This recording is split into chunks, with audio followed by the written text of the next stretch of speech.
Hola, muy buenas noches, amigos todos. Para la Sociedad Dominicana de Obstetricia y Ginecología, esto es un evento crucial e importante, porque estamos haciendo nuestro primer conversatorio virtual con expertos ginecobstetras de la República Dominicana.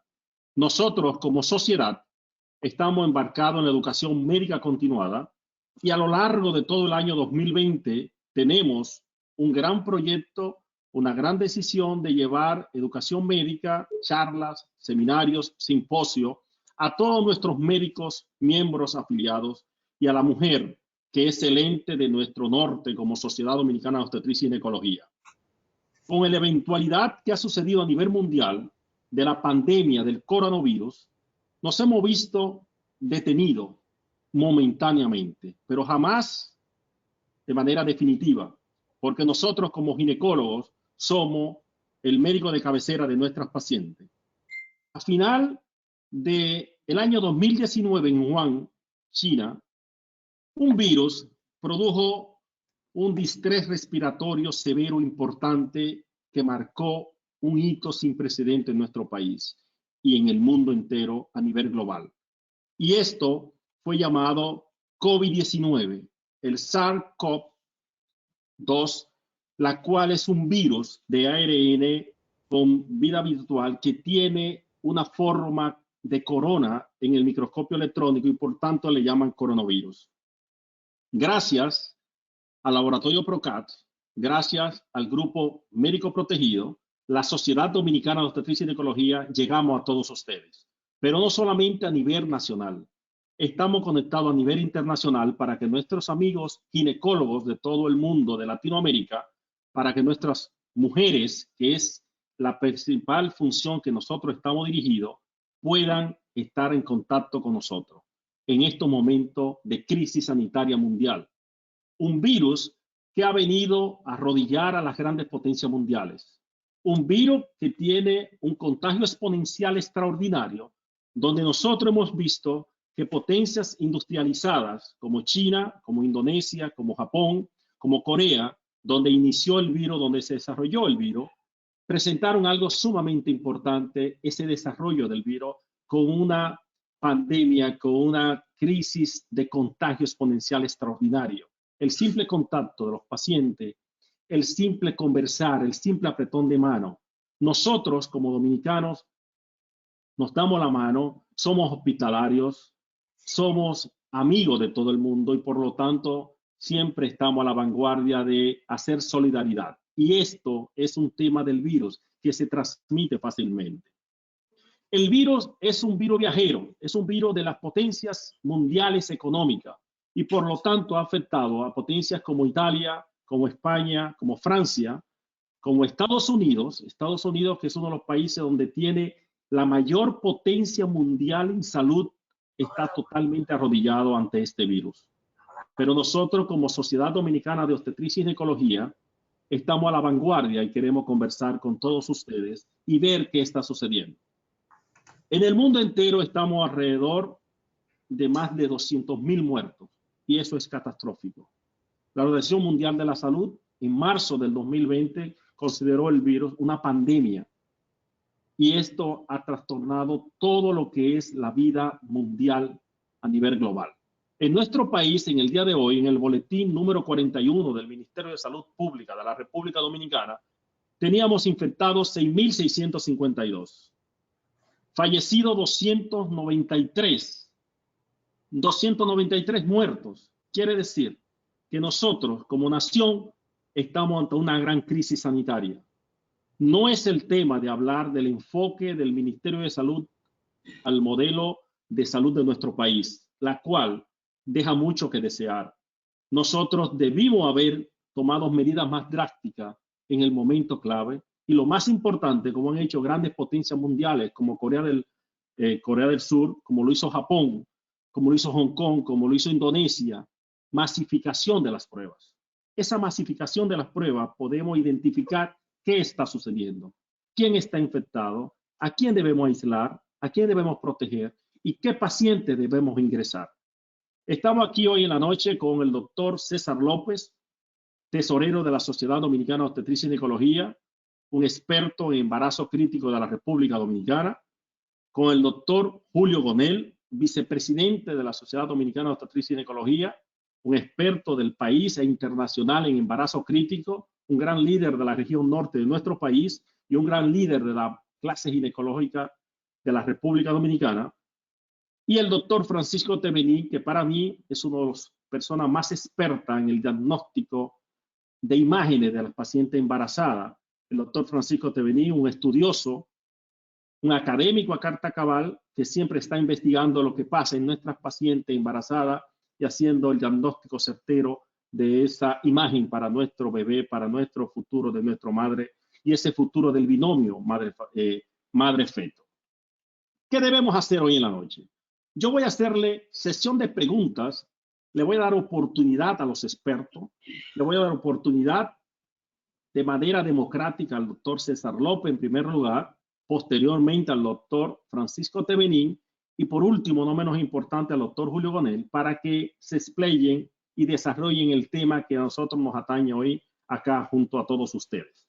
Temas importantes, vamos a tomar preguntas de la web, vamos a tomar preguntas de los amigos que están conectados con nosotros. Esas preguntas son importantes porque las vamos a discutir. Vamos a dividir una sesión de exponencia de los expertos y después la discusión, esa discusión tan importante para entender qué está pasando con el COVID-19. No hay vacuna al momento, se está investigando, no hay manera de detenerlo. La única manera eficaz es el aislamiento, el confinamiento, el frenar ese contagio exponencial de nuestros pacientes, de nuestros amigos, de nuestros familiares y el llevar a carta cabal lo que los expertos están recomendando. El doctor César López, yo quiero preguntarle que el doctor César López hoy en la noche nos desarrolle las medidas preventivas. ¿Qué significa el aislamiento? ¿Qué significa aislar a nuestras pacientes embarazadas? ¿Qué significa para nuestras pacientes embarazadas que necesitan ir al ginecólogo, que necesitan verse con su obstetra, que esa paciente de alto riesgo de embarazo no podemos dejarla de ver, la podemos ver de manera virtual, pero lo más trascendental es la manera presencial? ¿Y qué recomienda el doctor César López que debemos hacer con nuestra paciente, sabiendo que lo más trascendental es el binomio madre-feto y nosotros como sociedad debemos preservarlo? Buenas noches, doctor César López. Yo quiero escucharlo y ver su opinión al tema. Buenas noches, el doctor Francisco Tebení, al doctor Julio Gonel. Y el doctor López, me gustaría escuchar su opinión al respecto de dónde estamos, hacia dónde vamos y qué vamos a hacer con nuestras pacientes. ¿Qué necesita saber nuestra paciente embarazada? Que es nuestra presentación hoy en la noche acá, mujer, embarazo, COVID-19, que nosotros como sociedad, nuestro lema importante es preservar la vida del feto y la madre. Bueno, muchas buenas noches para todos ustedes y sobre todo gracias a la sociedad y a la gente de Médicos Protegidos y a Parmalat que nos ayuda con esta presentación. Yo quiero primero centrar la presentación en hacer un recuento de que primero, debido al poco tiempo que tiene el mundo conociendo de esta patología, entonces es una enfermedad nueva. Y como enfermedad nueva, la evidencia científica sobre el impacto de esta lo estamos haciendo cada día. Yo siempre digo cuando estoy hablando de COVID-19, no hay expertos de COVID-19.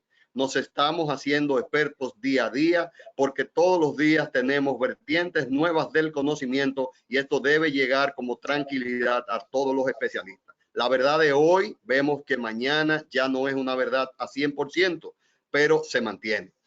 Embarazo y feto es una de las cosas que nos atañe como ginecólogos tetra, pero para empezar, qué bueno tenemos que no hay hasta el momento comprobada transmisión vertical de COVID-19 de la madre al niño.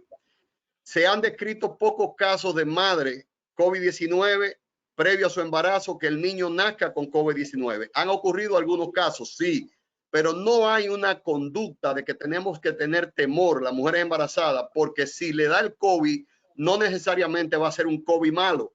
No todas las mujeres que tienen COVID, no todas las personas que hacen COVID como enfermedad tienen una gravedad que van a terminar en cuidado intensivo. El 85% de la población va a pasar con un cuadro que en manifestaciones mínimas o que no va a tener ninguna manifestación.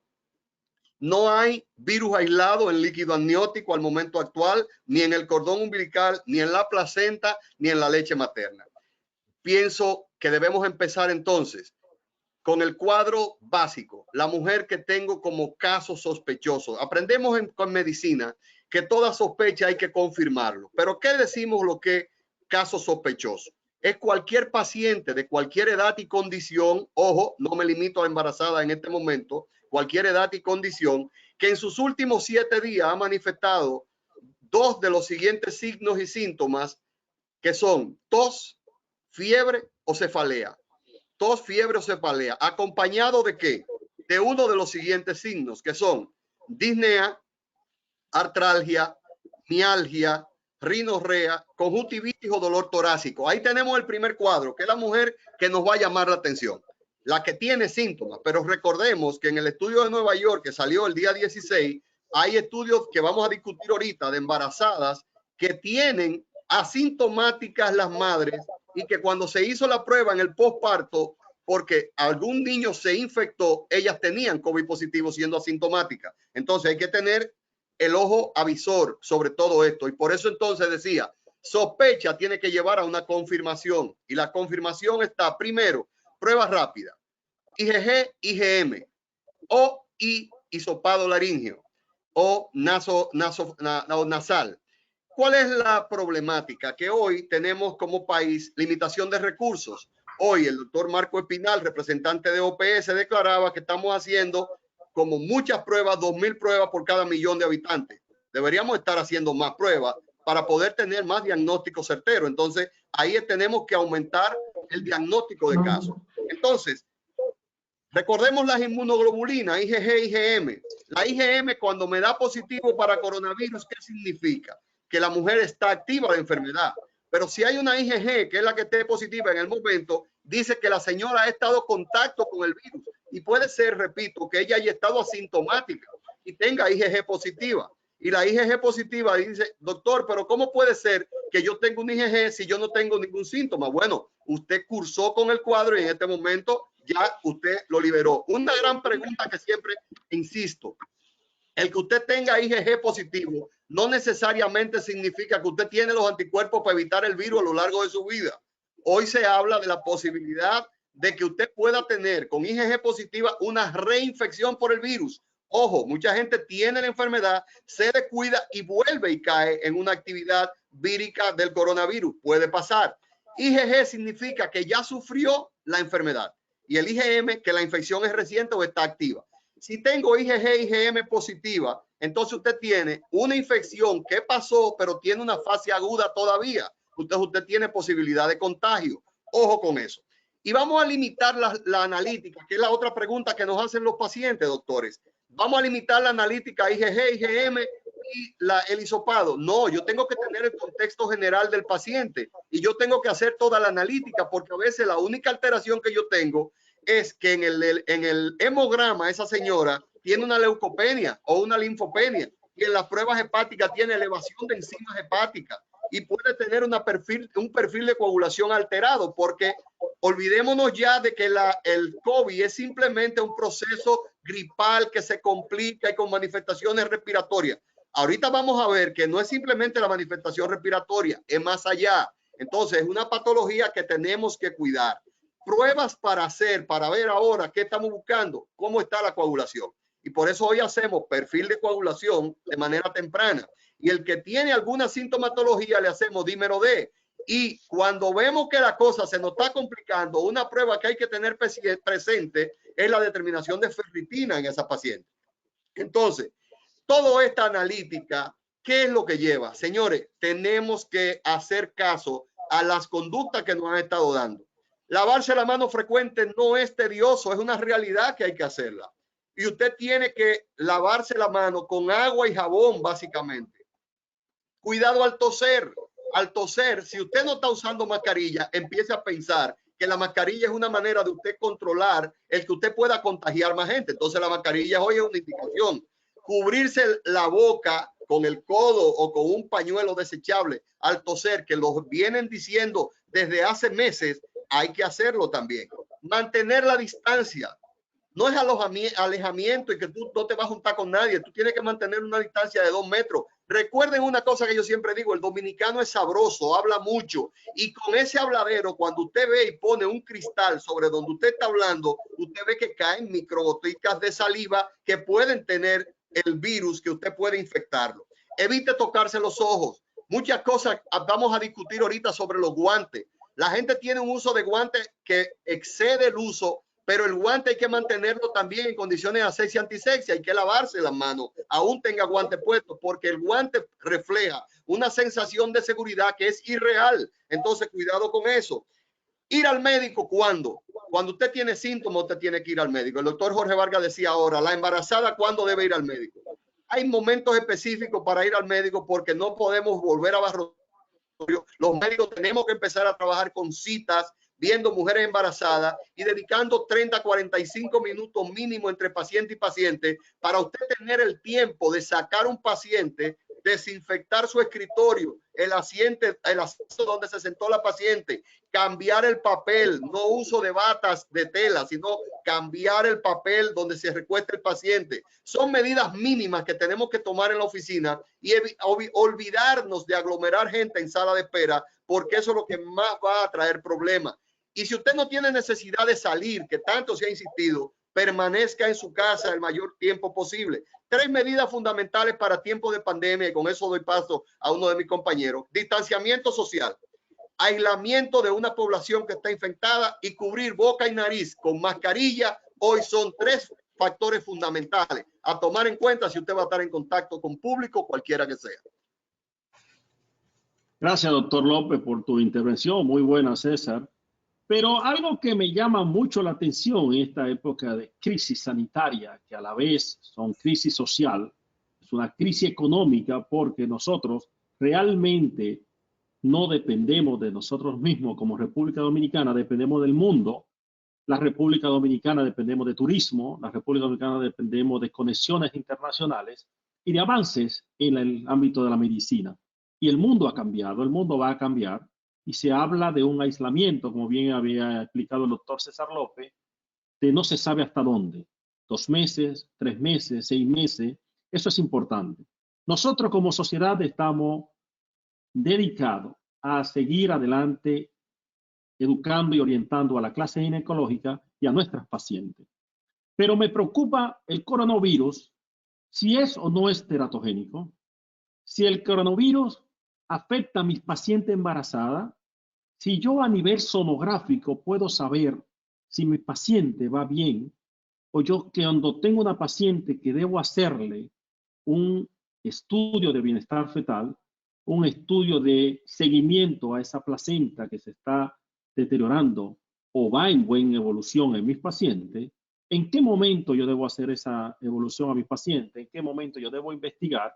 ¿Y qué está pasando en nuestro paciente? También es importante ver las medidas que debemos hacer para estudiar a nuestras pacientes y hablar realmente lo que se está en boga en estos momentos. Hoy, 29 de abril del 2020, si nosotros como ginecobstetra debemos tener prioridad en investigar la transmisión vertical o no, si existe o no.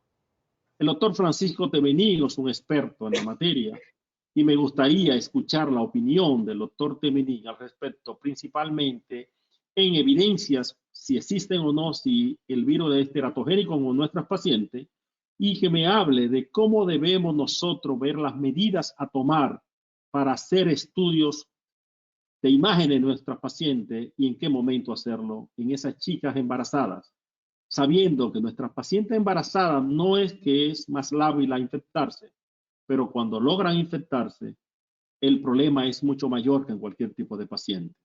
Doctor Tebení, por favor, queremos escuchar su opinión. Sí, buenas noches a todos, a ustedes como colegas.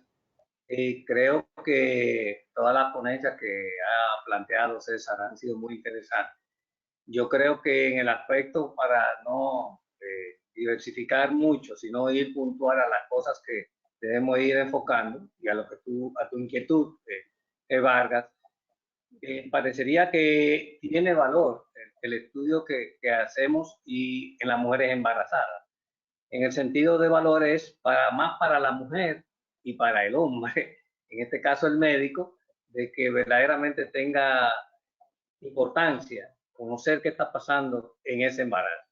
Es indudable que, no sé, Jonathan, si puedo poner algo aquí de una presentación, si me lo permiten, a ver si la puedo subir, Jonathan, para realmente poder decir si verdaderamente el virus tiene valor o no tiene valor. En el aspecto que a mí me corresponde, puedo decir lo siguiente, ¿no?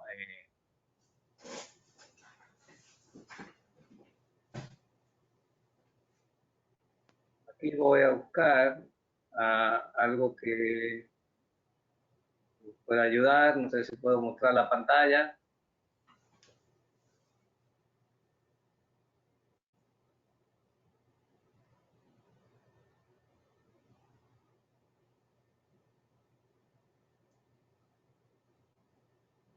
No sé si la ven ahí, pero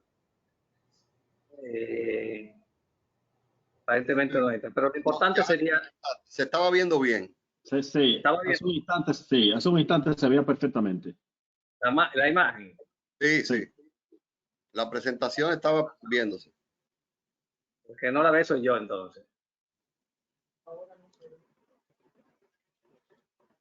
Si tú quieres la magnifica, ponla grande para presentación. Ahí se ve, Tevenín, y el público la está viendo. Pues yo tengo otra y el público está viendo lo que tú estás presentando. ¿Puedes explicar? Ahí. Sí. Ahí se ve. Perfecto. Bien, no, porque me interesaba reforzar un poco lo que estaba diciendo.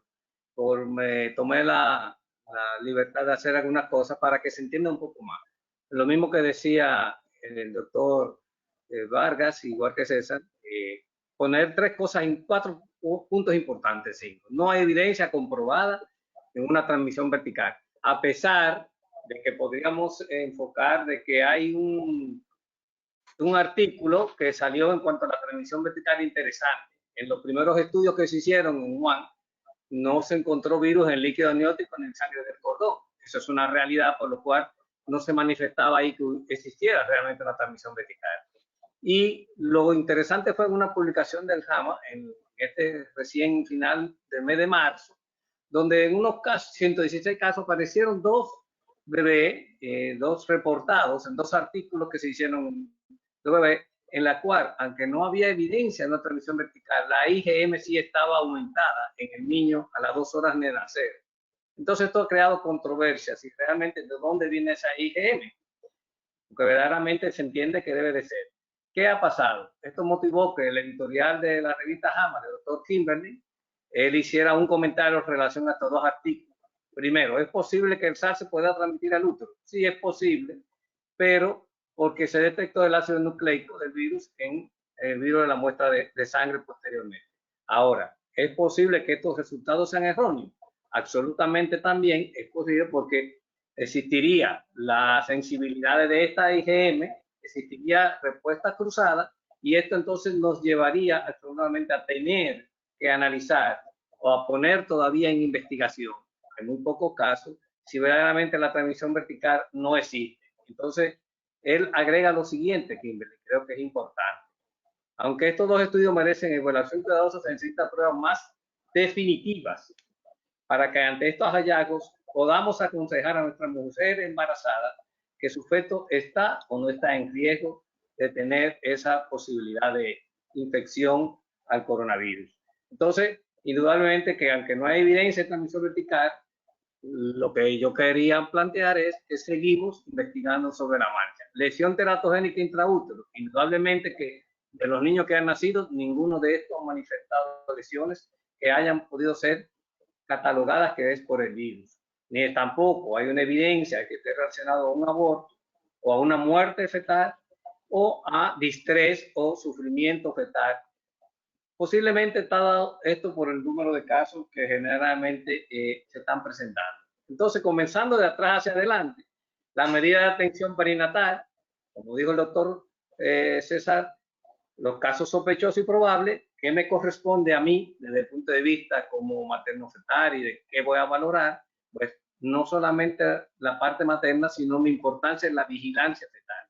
El monitoreo fetal de ese bebé, básicamente a partir de las 28 semanas. ¿Por qué las 28 semanas? Pues porque las 28 semanas ya consideramos bebé que tiene alta posibilidad de sobrevivir en nuestro país principalmente, evaluando el crecimiento y el líquido amniótico y Doppler. Cuando la mujer ya está sintomática de una enfermedad severa, entonces tendríamos que bajar a la vigilancia fetal con el monitoreo frecuente del bienestar fetal y del mayor riesgo todavía de posibilidad de una restricción de crecimiento, de un prematuro o de una muerte perinatal. Y esto es comenzando de atrás, ¿qué entonces tendría yo que tener en cuenta? Y aquí a tu pregunta, Vargas, yo como médico que tengo que ver en evaluaciones prenatales, podría aconsejar lo siguiente. ¿En qué momento y es importante entonces ver esta mujer embarazada? A las 12 semanas sería una sonografía importante porque es una sonografía estructural y de riesgo genético. A las 18 o 24 semanas, porque hay que revalorar el crecimiento, se puede determinar lo que es el tamizaje genético o el tamizaje cromosómico, la probabilidad de un parto prematuro, de una preeclampsia o de retardo de crecimiento en los trimestres más avanzados, por medidas que se puedan buscar en la evaluación de ultrasonido. Otro momento sería a las 28 a 34 semanas y al término, porque ahí de nuevo es importante el crecimiento.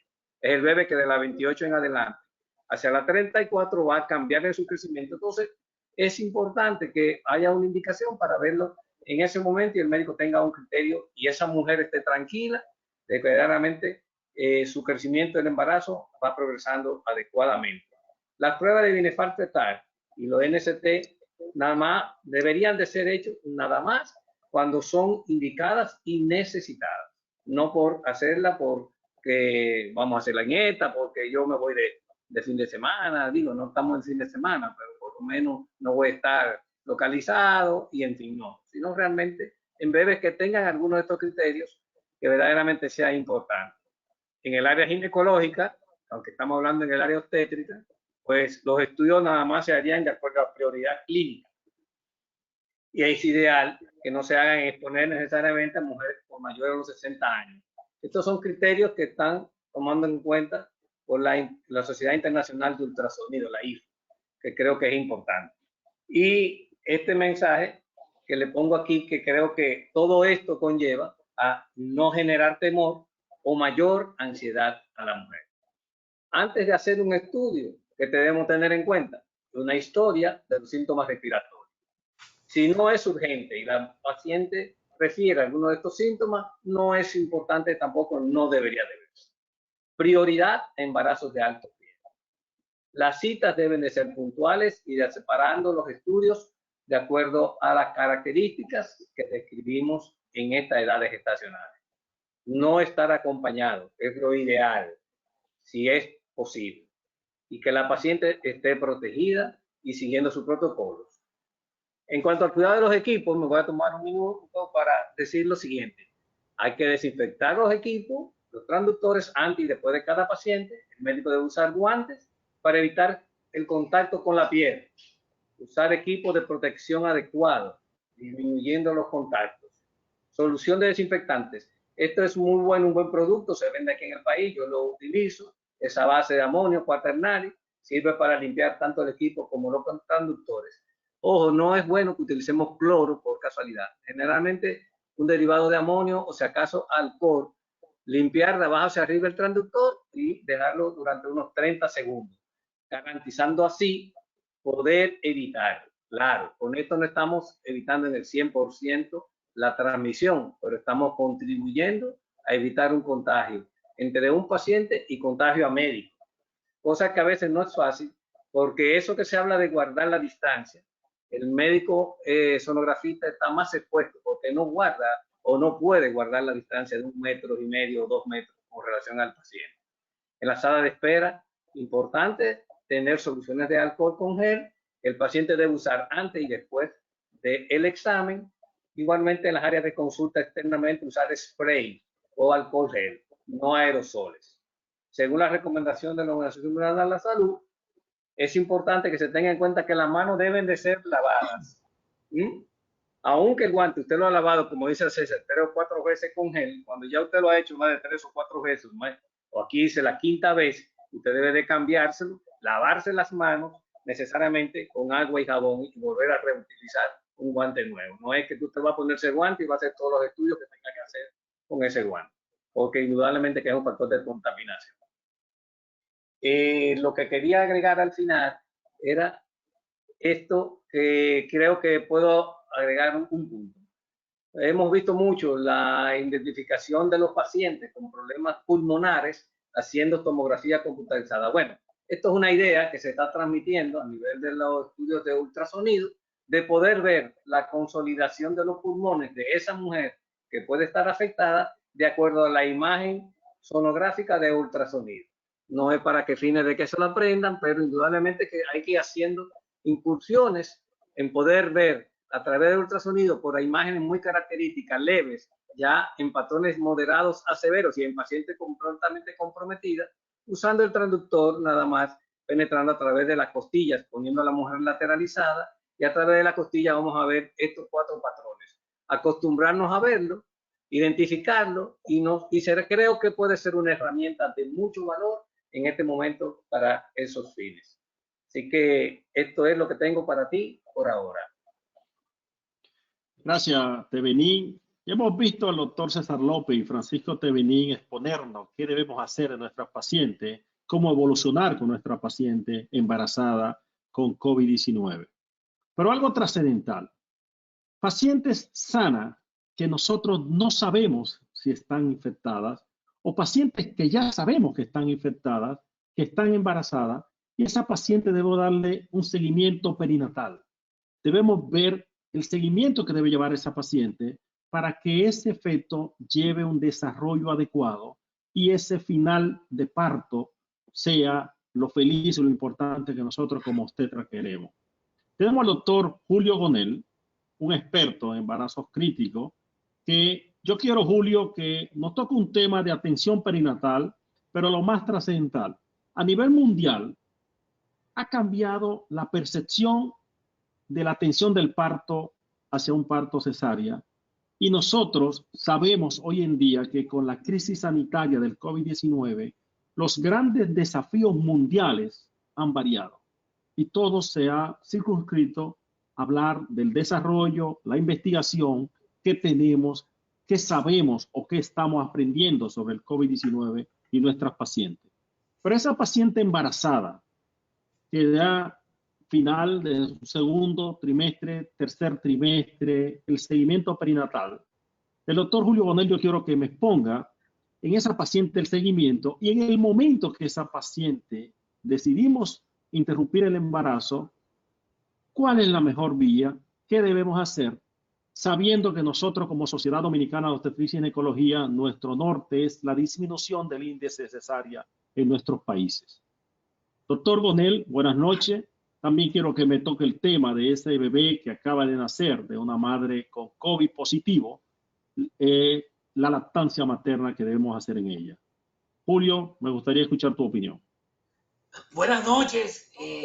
Primeramente, dar las gracias a la sociedad por invitarme a este interesante panel. Yo creo que se han discutido tópicos interesantísimos. Yo creo que, como decía César, estamos aprendiendo. Es una enfermedad nueva.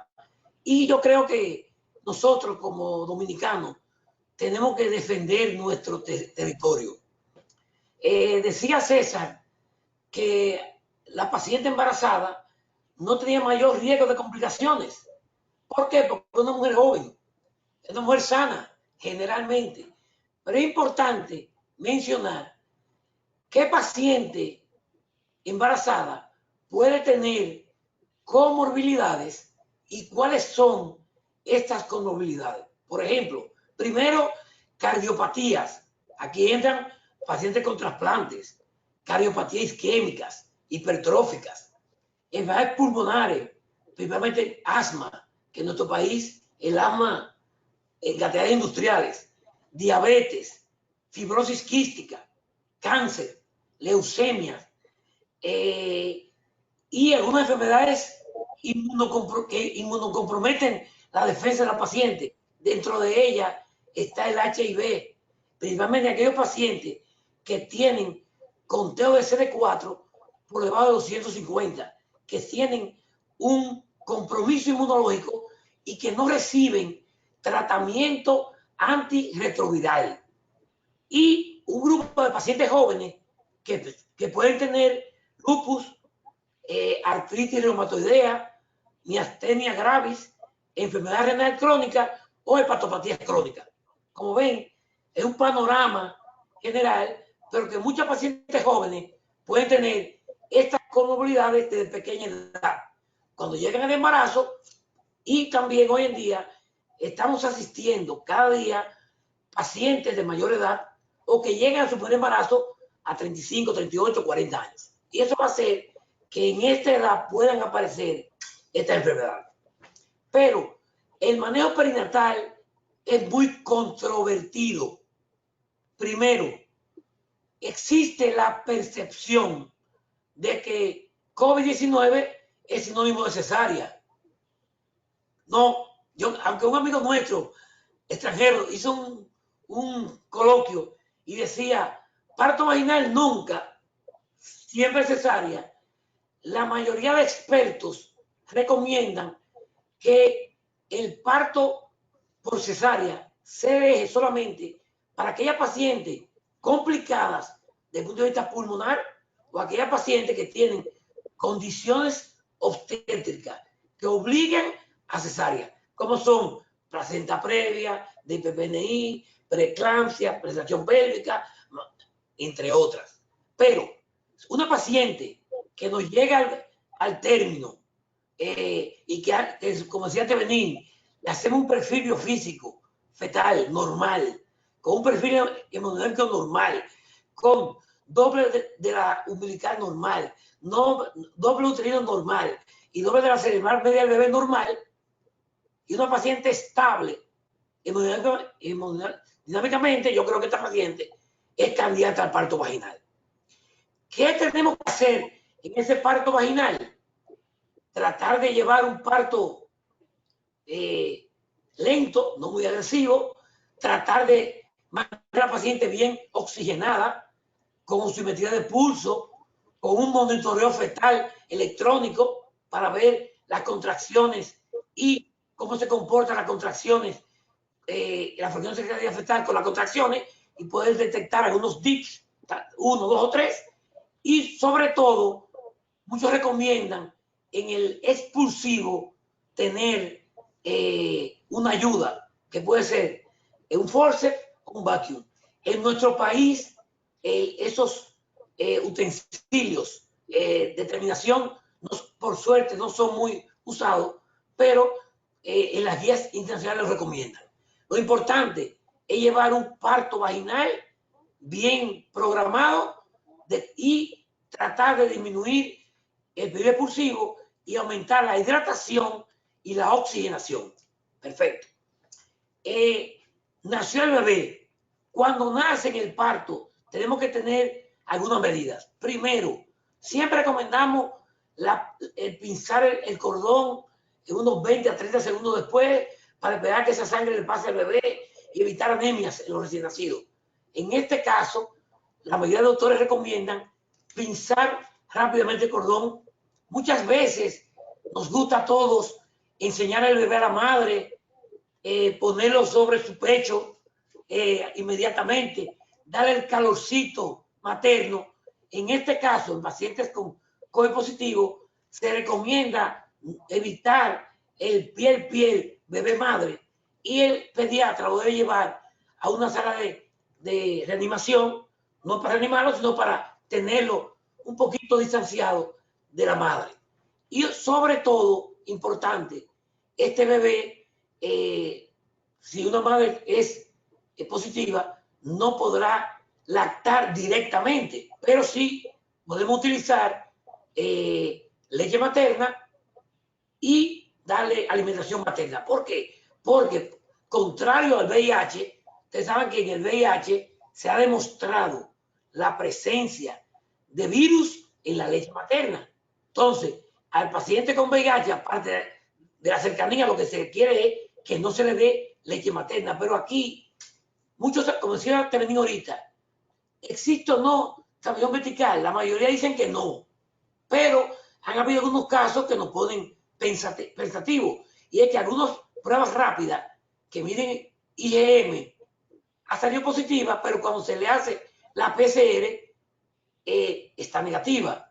Entonces, se cree que en el bebé lo que hay es una transmisión horizontal, que la bebé se transmite cuando nace en el contacto con su mamá. ¿Y por qué tiene importancia eso? Porque se dice que, y cito el estudio de Nueva York que mencionó César, en un estudio de Nueva York de 100 pacientes, encontraron que el 15% estaban positivas para IgM y IgG, y solamente una llegó al parto sintomática. ¿Qué pasa con esto?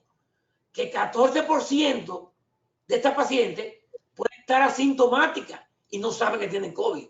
Entonces, manejan al niño, están cerca con él, lo cargan y ahí viene la contaminación.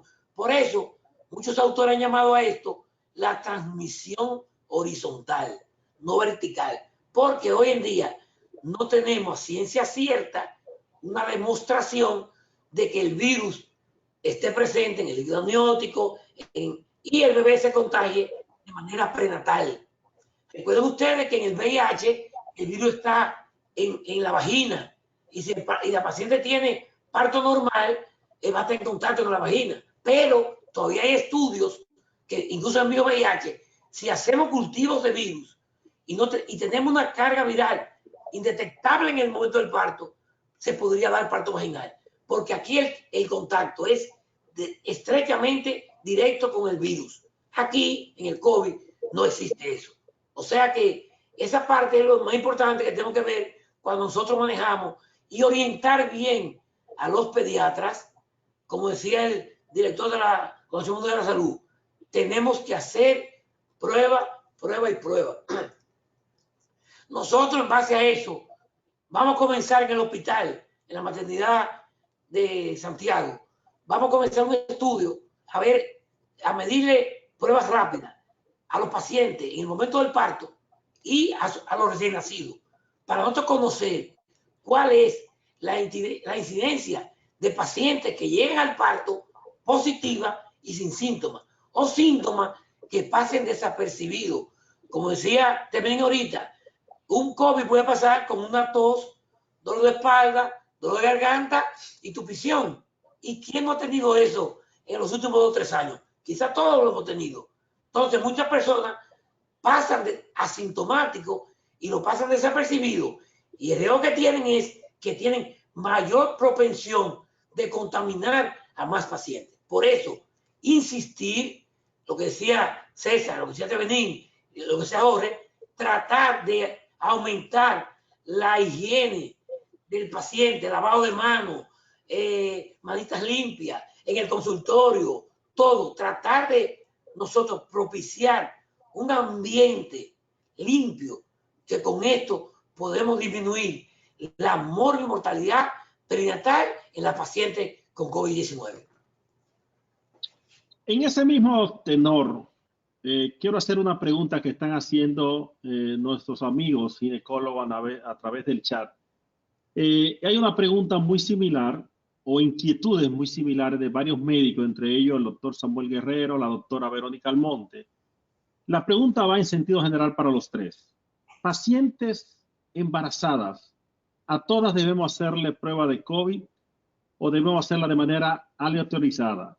Y algo trascendental, esas pacientes que están en labor de parto en nuestras clínicas privadas o en nuestros hospitales públicos del sistema de la red, que están positivas y no sabemos que están positivas, o sí sabemos que están positivas, ¿cómo la aislamos para llevar ese trabajo de parto en nuestras pacientes?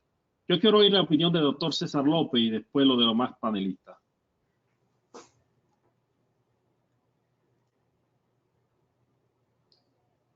Se oye. César, el micrófono. Ok, mira, excelente pregunta y que deja uno en la disyuntiva. En lo personal, no le estoy haciendo prueba de COVID a todas las embarazadas rutinariamente. Sin embargo, a las que tienen comorbilidades sí se las estoy pidiendo. Porque no es lo mismo atender a una paciente con un COVID positivo sin comorbilidad que una que tenga comorbilidad. Julio mencionaba una lista grande de todas las comorbilidades. Cualquiera de esas pacientes hay que hacerle detección de COVID, indefectiblemente. Y la otra pregunta, ¿dónde la voy a atender? Nosotros no tenemos en nuestras clínicas, por lo menos donde yo asisto parto, yo no tengo un área de aislamiento. Cuando Julio hablaba, yo leía parte de un formato que saqué para la presentación y decía exactamente, paciente en labor de parto, COVID positivo, parto en área de aislamiento. Eso significa que hay que cerrar la sala donde hacemos el parto. Que él, normalmente en nuestra clínica la sala de parto es la misma sala de cirugía, ¿eh? No nos dormamos mucho ahí. Hay pocas clínicas que tienen una sala que es nada más de parto y otra que nada más de cirugía. Entonces, esa sala hay que cerrarla y desinfectarla. Y en la labor de parto, nuestras pacientes la hacen en el área de preparto. Y el área de preparto de nuestras clínicas no tienen un área de aislamiento.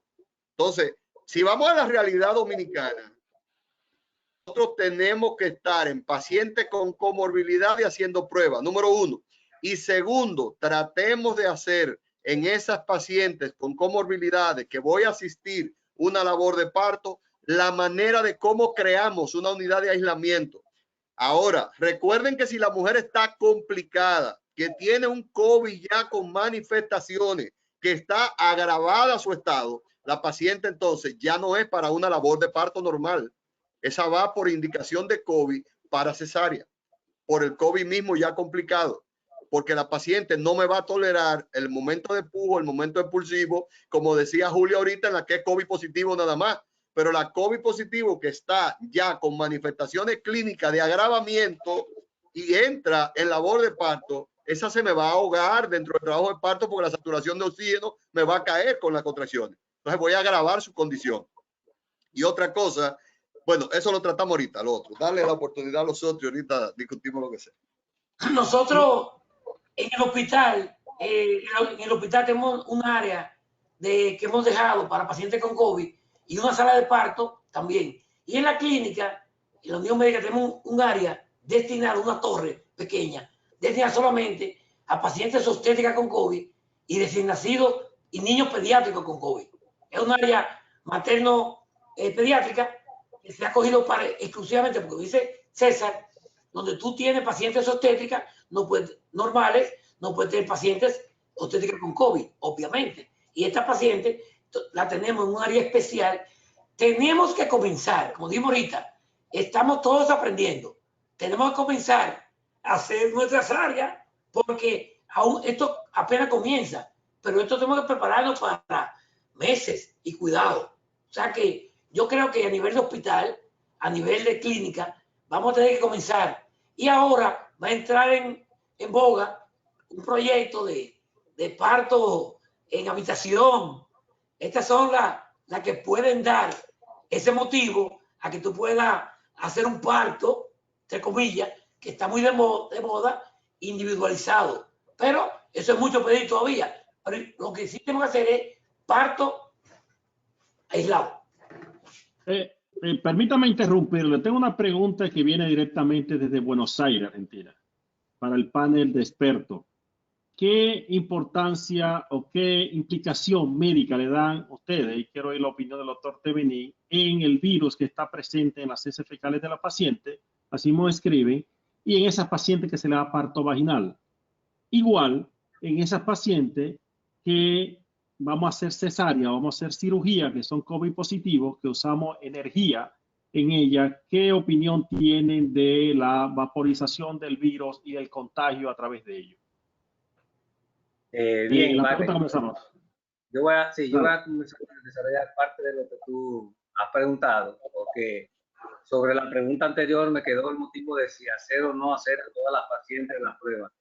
Es interesante, el artículo que César refiere de Nueva York y el mismo que refiere con eso, de ese 14%, Eso está publicado en todas las revistas. Yo tengo una lámina ahí, pero no la pasé. Sobre realmente que hay un 14% de esas pacientes, ¿verdad?, que son asintomáticas, pero que realmente están positivas. Entonces, lo que yo entiendo es lo siguiente, que inclusive hubieron de esas pacientes, como digo, que lo que dieron fue positiva después de haber tenido el parto. Antes del parto el PCR era negativo y después, 3 días después, aparecieron. Entonces yo creo que no es hacer pruebas en todas, es cuidarnos de todas. O sea, realmente a tratarlas a todas como realmente debemos de cuidar.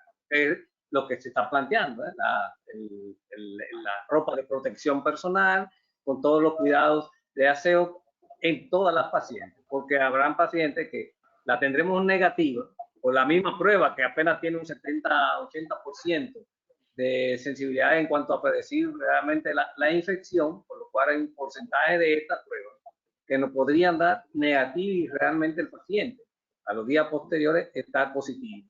Entonces eso hay que tenerlo en cuenta y vale la pena hacer la prueba, cuando ese mismo artículo reportó casi un 85% de mujeres asintomáticas que no tenían ningún tipo de repercusión, apenas va a ser un 3%.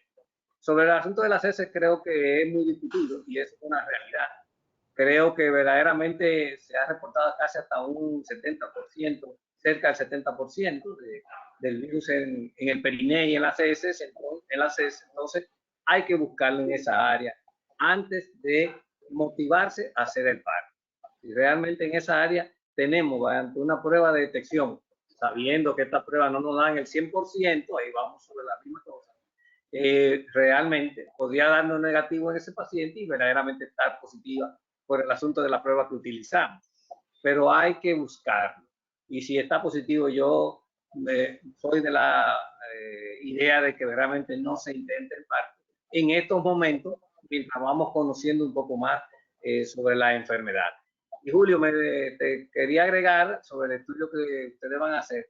Sería interesante que se tome una muestra en el líquido amniótico en el momento del parto, como se hizo en China. En los únicos casos que aparecieron el líquido amniótico fueron en pacientes, no fue que se le hizo una anestesia, fue que se le activó el líquido y se tomó el líquido amniótico antes del procedimiento, y buscar mediante PCR, tenemos nuestro laboratorio que lo pueden hacer, PCR la identificación, agregarle ese dato al estudio que tú estás planteando, creo que sería interesante para el punto de vista prenatal para nosotros.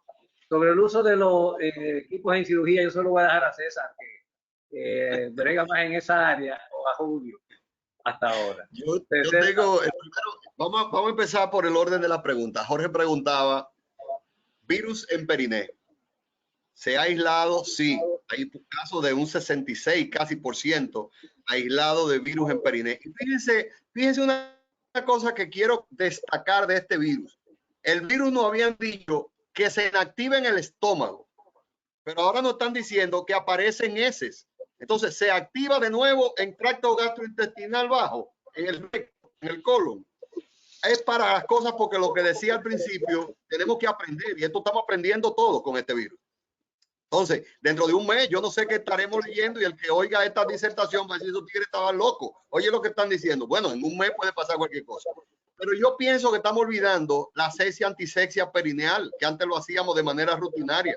¿Y cómo muere el virus? No dijimos que era con lavado de manos y con jabón y que haga espuma.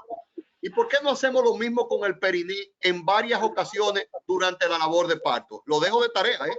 ¿Por qué no hacemos asepsia antisexia periné con un jabón antibacterial, pero no por la antibacterial, sino por la espuma que haga el jabón antibacterial, que es donde nos han dicho que rompe la corona del virus? Entonces, si lo rompe en las manos, ¿quién dijo que no lo va a romper en el periné? Primero que debemos tenerlo pendiente. Entonces, hagamos mayor asepsia antisexia de periné. Y sobre uso de energías en cirugía. La Escuela Internacional de Laparoscopía ha suspendido procedimientos laparoscópicos por el uso de energía. El Colegio Mexicano de Cirugía Laparoscópica y de Cirujanos suspendió la semana pasada, en un documento que salió a la luz pública, el uso de fuentes de energía dure la pandemia, por el hecho de la vaporización y la diversificación del virus. Pero otra cosa importante, dice, puede usar fuente de energía a una energía tan baja donde la producción de humo sea lo mínimo posible con una cavidad abierta. Ojo, no en la laparoscopía, sino en la laparotomía. Entonces vamos a empezar a ver por ahí cuánto vamos a aprender ahora en ese sentido. Una pregunta importante que hace en el panel ha hecho 3 médicos diferentes de Santo Domingo y de la región del Cibao. ¿Un médico que atiende una paciente COVID positivo debe aislarse? ¿Qué dicen los expertos?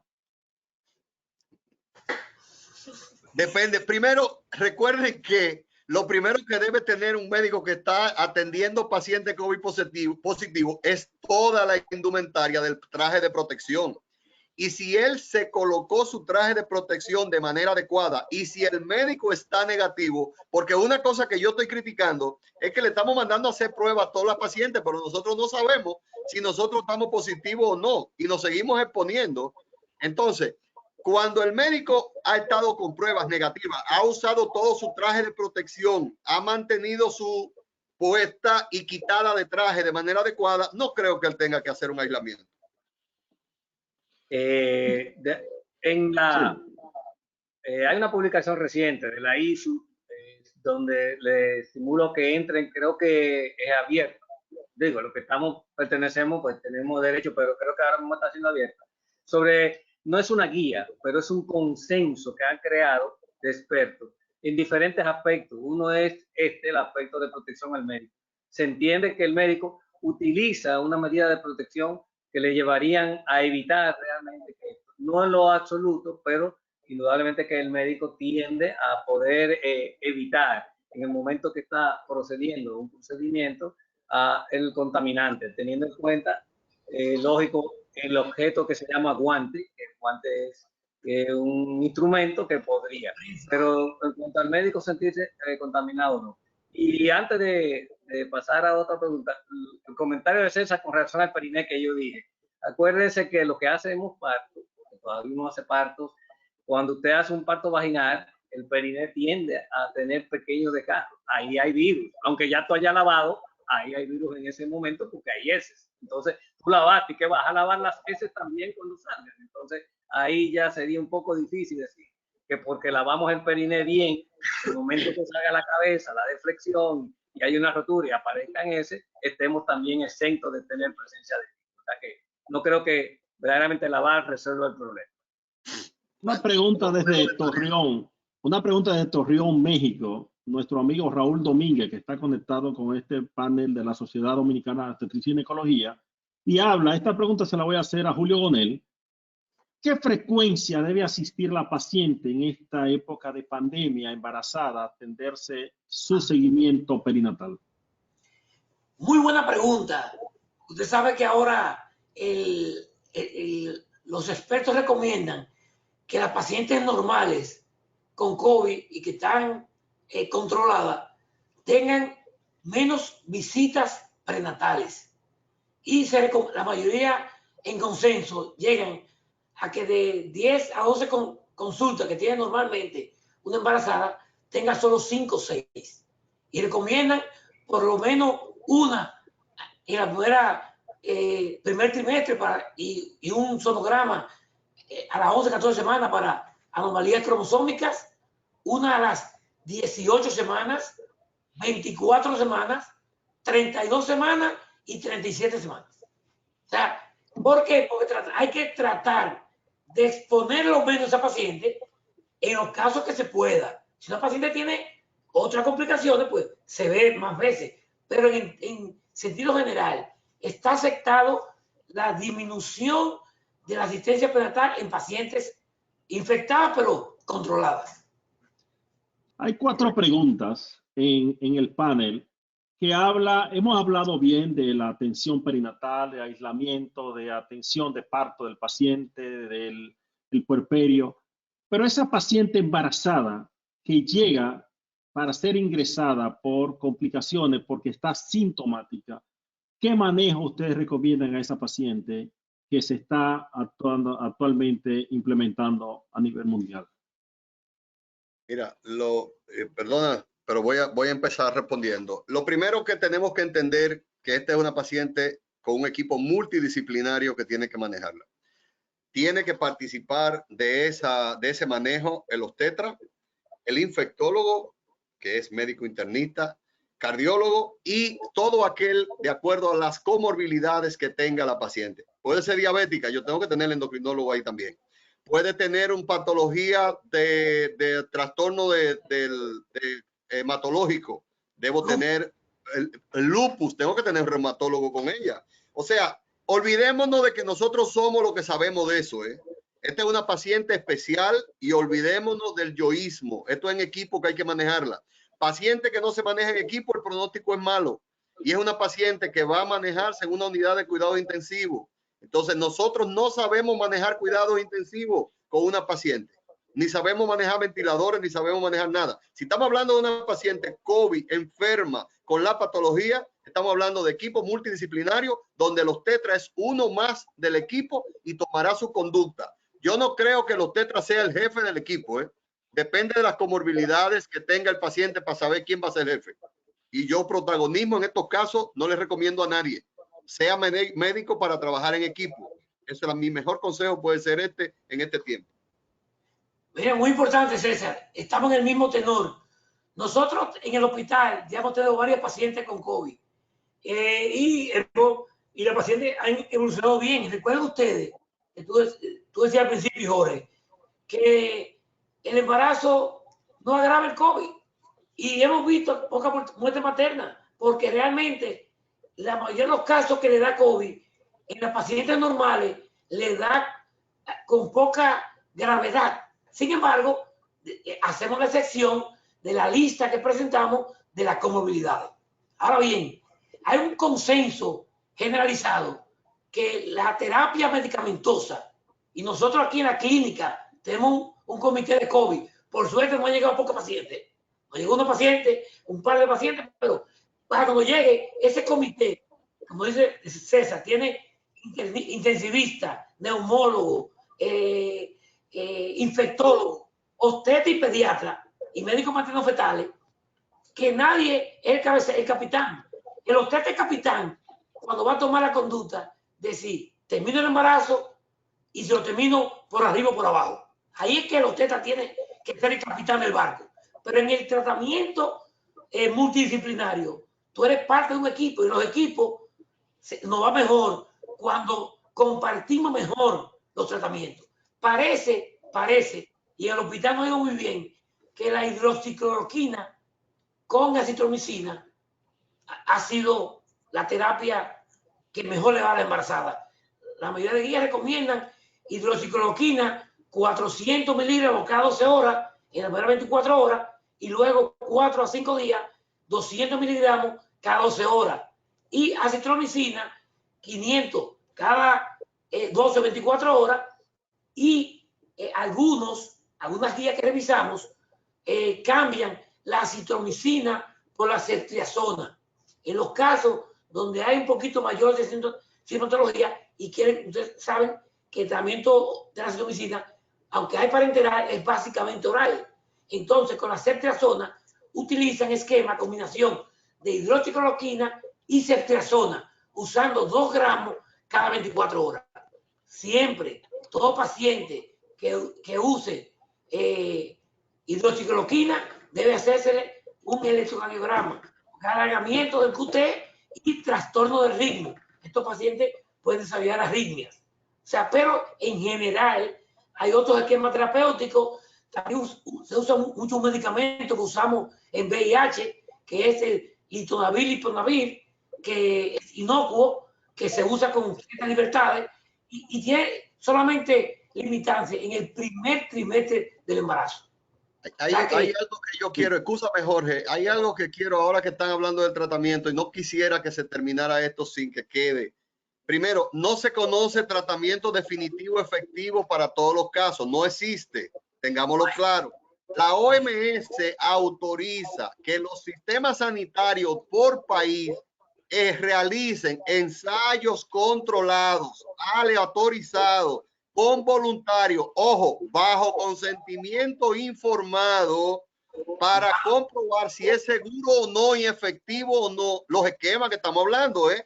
Nosotros cogemos chat y vemos que nosotros tenemos 3 casos que lo estamos manejando, que le pusimos, que le quitamos. mucho cuidado, todos los esquemas deben ser por controlados, aleatorizados, un ensayo, y que tenga muy claro qué es lo que vamos a hacer y que tú se lo expliques a la gente y que te firme un consentimiento. Evitemos caer en manos de gente que vive de nosotros, ¿eh? Y lo otro que siempre pongo de tema en este tema, cada vez que lo he tratado, que no se ha preguntado y no quisiera que se acabara sin hablarlo, es inductores de madurez fetal pulmonar. 26 semanas en adelante usted puede poner inductores de madurez fetal pulmonar. No van a complicar el paciente. La única paciente que usted tiene que tener cuidado especial para usarlo es la diabética, que usted puede con la dosis de dexametasona o betametasona de controlar un poquito los niveles, pero eso usted lo habla con el endocrinólogo y no va a pasar de ahí, ¿eh? No está proscrito hacerlo, al revés, está indicado hacer en pacientes COVID, embarazadas, inducción de madurez si existen las condiciones de que pueda presentarse, y vimos los estudios que se presenta con alguna asiduidad, prematuridad o parto pretérmino en estos pacientes. Dos preguntitas. Una pregunta, Julio, perdón, para cambiar el tema. Una pregunta a Tevenin y otra pregunta al doctor Julio Gonel.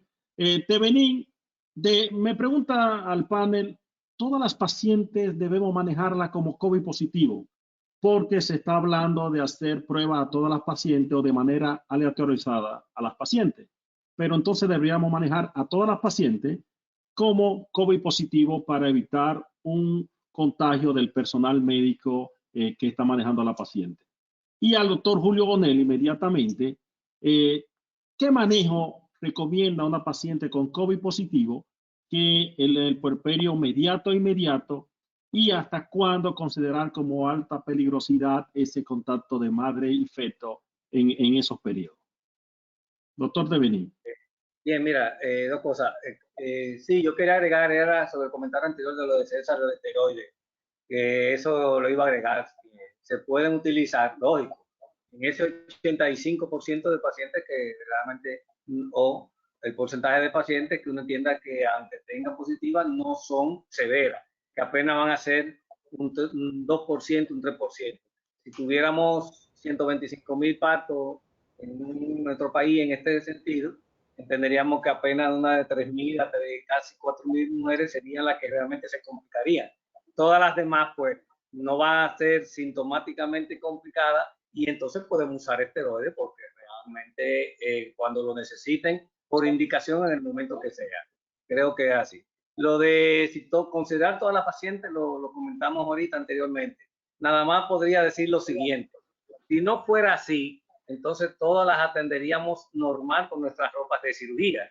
Y si no, nada más tendríamos que ir a los centros a ver cómo se están protegiendo los médicos con todas las pacientes. Entonces, creo que todos estamos considerando que posiblemente todas las pacientes potencialmente podrían estar infectadas, porque con o sin prueba. Acuérdense que es más fácil a veces identificar un paciente por los síntomas hematológicos, bioquímicos y tomográficos o de tomografía antes que te llegue una prueba. Entonces, si el paciente no tiene ningún tipo de síntoma y aún teniendo todos los pacientes no sabiendo aún el resultado, tenemos que protegernos porque eso es lo que se está haciendo. Todos nos estamos protegiendo, de uno hasta para hacer sonografía. Entonces, indudablemente que estamos nosotros, desde el punto de vista como médico, considerando que todo el paciente potencialmente podría tener la transmisión del virus en este momento de pandemia. Más adelante, pues, ya estaremos hablando cuando conozcamos un poco más en otros aspectos,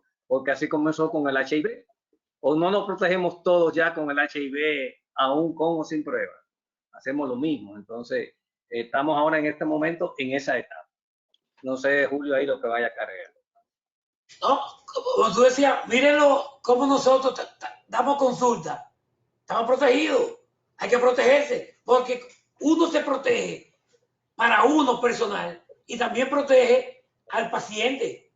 O sea que, como decía César, hay que limpiar el consultorio, hay que higienizar la camilla, el papel. Las batas externas no existen, descartables.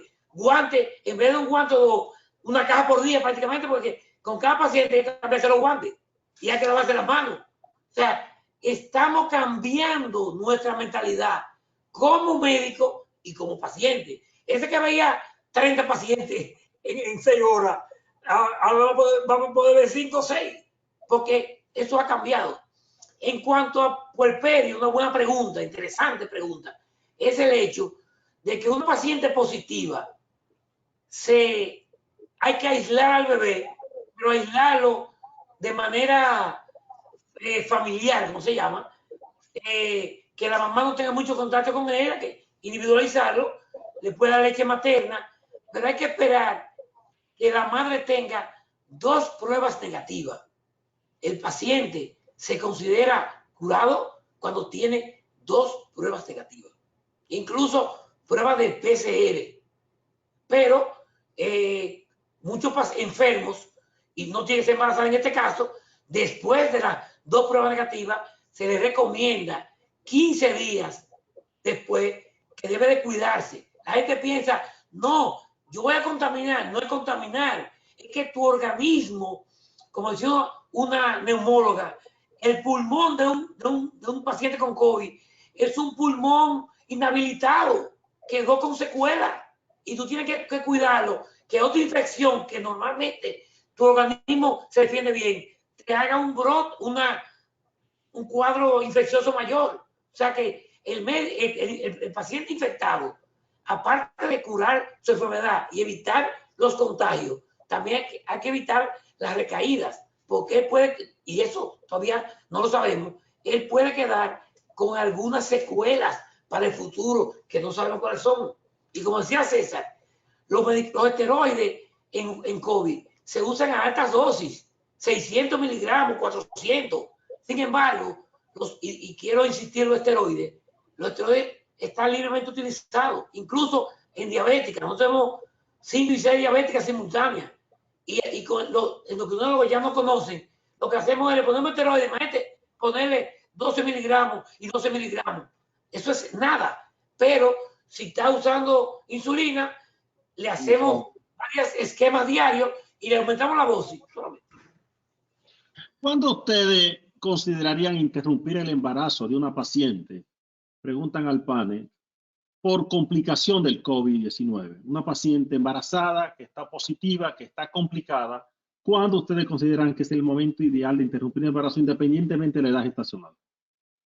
Mira, me voy a tomar la libertad de responderte. El momento de terminar el embarazo va a depender de la condición obstétrica y de la condición de COVID. Individualizarlo los dos y saber sacar el mejor provecho. Por eso hablábamos de inducción de madurez, para tener el bebé en condiciones de poder nacer desde que aparezca el primer cuadro de complicación. Cuando una mujer se complica desde el punto de vista obstétrico, sabemos los obstetras cuándo vamos a interrumpir por indicación obstétrica. No hay problema. Ahora, cuando el COVID se está complicando, cuando la mujer cambió la saturación de oxígeno o aumentó la ferritina, no hay que esperar que se acabe de complicar. Interrumpa el embarazo. Julio, tu opinión. Importante. Hay parámetros clínicos y de laboratorio. El paciente que comienza a aumentar ferritina aumenta las interleuquinas 6 y comienza a desaturar, se va a complicar. No espere que se complique, desembarázala, porque si este paciente entra en fallo pulmonar severo y en ventilación, va a ser más difícil la interrupción. O sea que, como decía César, me uno a él, hay que prevenir las complicaciones, no esperar que lleguen, porque el paciente que va a complicarse da muestra de ella. Y ahora tenemos pruebas que nos van a ayudar. Y como dice César, hay que tratar de accionar antes de que el paciente se empeore. Y tomando en cuenta también, Jorge, el aspecto del bebé, ¿verdad? Si son, yo entendería muy temprano, 28, y las condiciones de las madres son muy nefastas, pues indudablemente que ahí no vamos a tomar en cuenta tanto el aspecto fetal del bebé, pero por encima de la 28 y las complicaciones no sean tan graves, también podría ser al revés, que la madre esté bien relativa por control de todos estos parámetros, pero que la condición del bebé no sean tan adecuadas, entonces también hay que considerar. Por eso es que en esta pandemia la incidencia de prematurez se ha mantenido por un 25 hasta un 30%, la mayoría iatrogénica. O sea, el prematuro de por sí nacer, porque tenga que nacer, se mantiene en un 10 o un 11%, como la tasa de prematurez. pero desde el punto de vista de iatrogénica se mantiene igual, es entre 25 a 30%. Iatrogénica es que se toma la decisión de interrumpir por circunstancias atenuantes, que ya sea que se identifica que el bebé no esté en buenas condiciones, y por eso las tasas de cesárea están en el 90% en esta pandemia. O sea que también todos esos parámetros hay que tomarlo en cuenta a la hora de la decisión. Es una mamá y es un bebé. Eso es como la hipertensión. Estamos manejando cosas que vamos comparando con otras patologías. Una última pregunta, ya tenemos el tiempo encima, lastimosamente, al doctor Thevenin. ¿En qué momento hacemos un perfil hemodinámico de bienestar fetal a nuestra paciente COVID positiva o se la hacemos a todas las pacientes que están infectadas? Eso es claro. Yo puse ahí en la representación gráfica que verdaderamente tiene valor valorar por encima de las 28 semanas. Eso es claro, que si ya tú tienes una embarazada de las 30 semanas y está positiva, de entrada le correspondería su evaluación, tanto desde el punto de vista sonográfico y por el hecho de estar afectado, hay que hacer una valoración de Doppler de arteria uterina, básicamente.